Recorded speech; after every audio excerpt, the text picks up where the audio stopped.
Two variable linear systems of equations. We touched on this in our last video. When we have two equations that are linear, the number of solutions has to be one of the following. So I'm either going to graph two lines that are going to cross at one point. That's considered a consistent system with one solution. Or I can have two lines that are parallel, in which case they will never cross and I will never have a solution. That is considered inconsistent.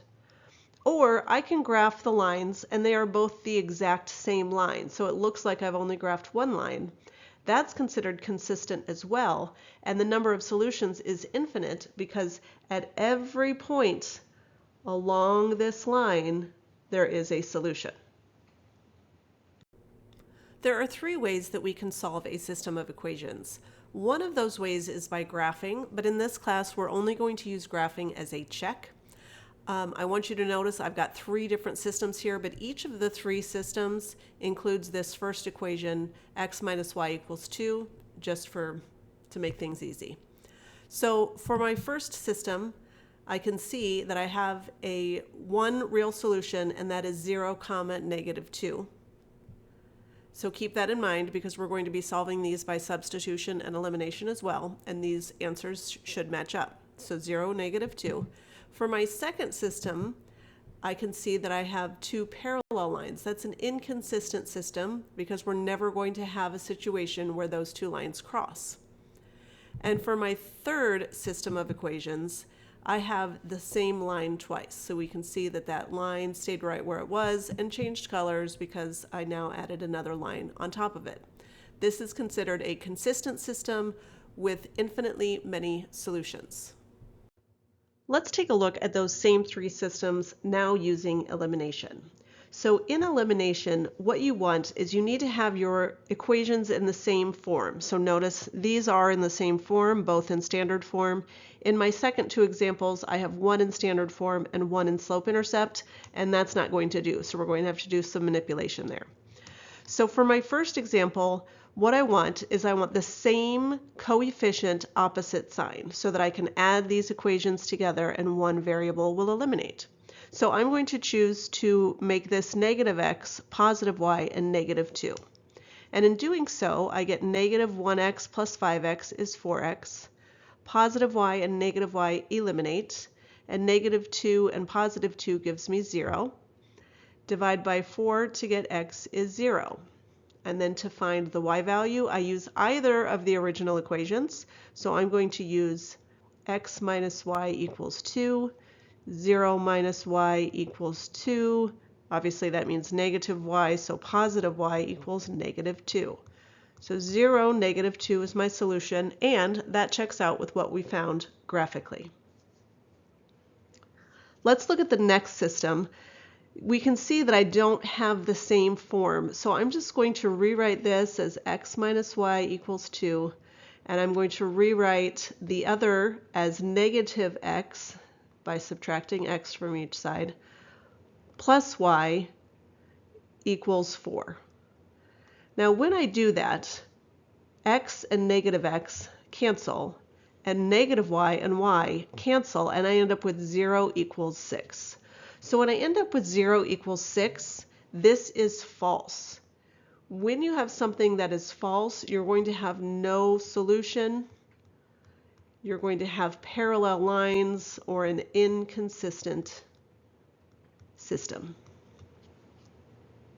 Let's do the same for our last example. This is x minus y equals 2. Let's subtract x as we did last time to get -x plus y equals -2. Now watch what happens here. X and -x cancel, -y and +y cancel, so I have 0 on the left. But on the right, I have 2 and -2, which is also 0. Because this is true, this is consistent, and that means it's the same line twice. So this is that infinitely many solutions where I have the same equation twice. Now let's take a look at those three systems and solving using substitution. Recall when we solve with substitution, we need one variable isolated. So it doesn't matter which variable you use or which equation you use, whichever makes the most sense to you. So I'm going to take this equation and I'm going to add y to each side. So I'm going to rewrite it as x is equal to 2 plus y, and if you had y plus 2, that's all right as well. Then you take the other equation, and instead of x, you substitute 2 plus y. Everything else stays the same, and now I'm going to simplify. 10 plus 5y minus y is equal to 2. I'm going to combine 5 and negative 1 to get 4y. I'm going to subtract 10 from each side to get negative 8, and then I end up with y is negative 2. To find the other solution, typically you'll take the equation where your variable was isolated, but you can use either one. I get x is equal to 2 plus y is negative 2, so x is equal to 0. So my solution is 0 comma negative 2, always x comma y. Let's look at our second system. This one already has the variable y isolated in the second equation. So I have x minus, and instead of y, x plus 4 is equal to 2. Don't forget to distribute the negative, so x minus 4 equals 2.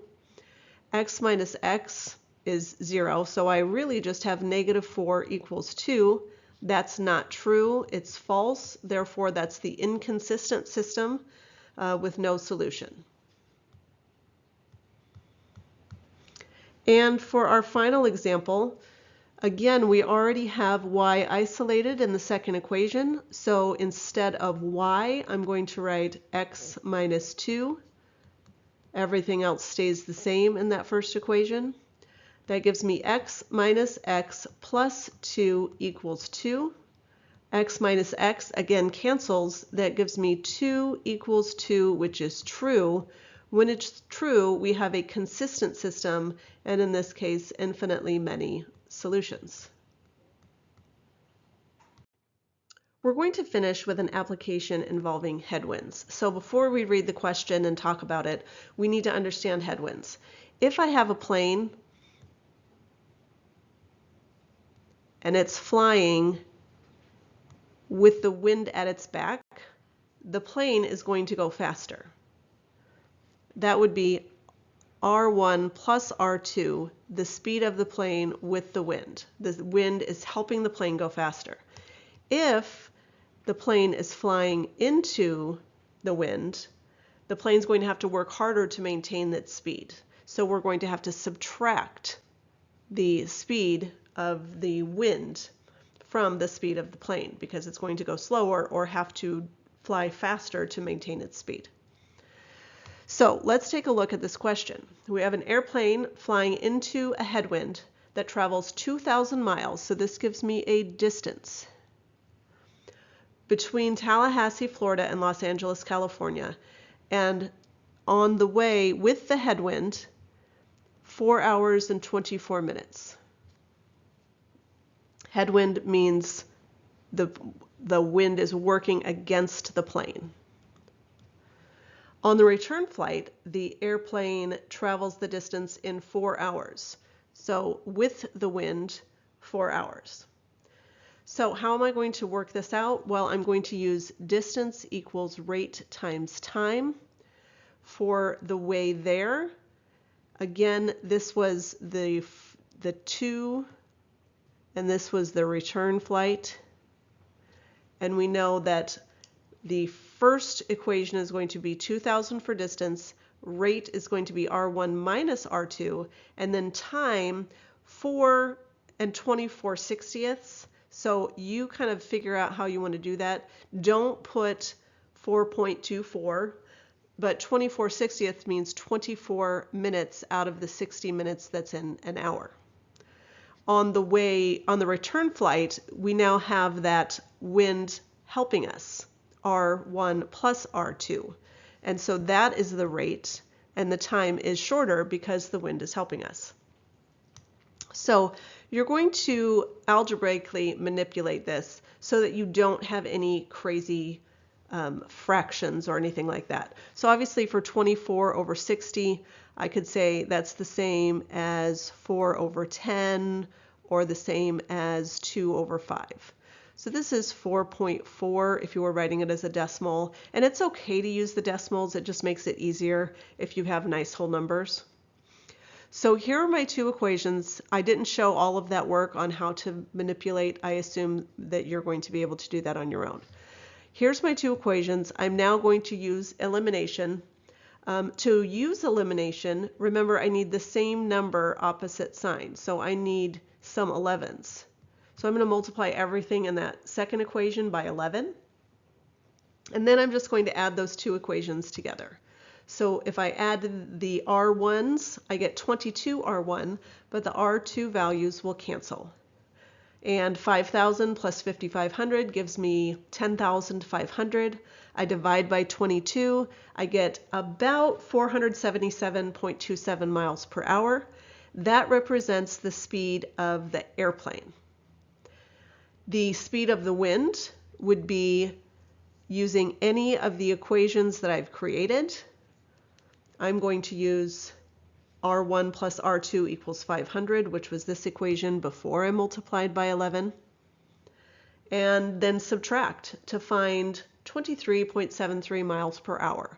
When you have a story problem, always best to finish with a sentence that explains what the solution is. The airspeed is about 477.27 miles per hour, while the wind speed is about 22.73 miles per hour. Coming up next, we're going to look at linear systems that involve more than two variables.